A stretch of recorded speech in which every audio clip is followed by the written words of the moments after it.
Numbers 30. Vows.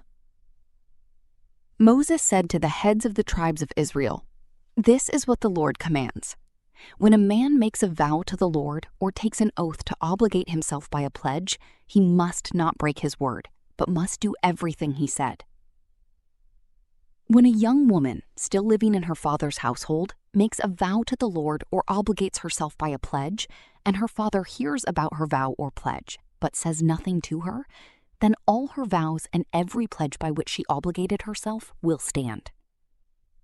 But if her father forbids her when he hears about it, none of her vows or the pledges by which she obligated herself will stand. The Lord will release her, because her father has forbidden her. If she marries after she makes a vow, or after her lips utter a rash promise by which she obligates herself, and her husband hears about it but says nothing to her, then her vows or the pledges by which she obligated herself will stand. But if her husband forbids her when he hears about it, he nullifies the vow that obligates her, or the rash promise by which she obligates herself, and the Lord will release her.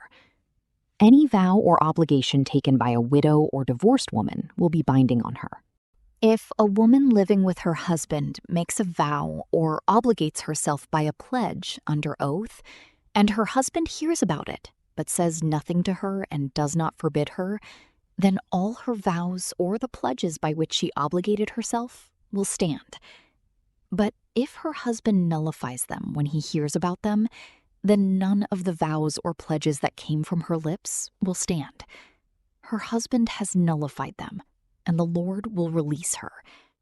Her husband may confirm or nullify any vow she makes, or any sworn pledge to deny herself. But if her husband says nothing to her about it from day to day, then he confirms all her vows, or the pledges binding on her. He confirms them by saying nothing to her when he hears about them.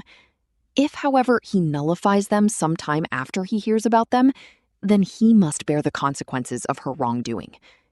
These are the regulations the Lord gave Moses concerning relationships between a man and his wife, and between a father and his young daughter still living at home.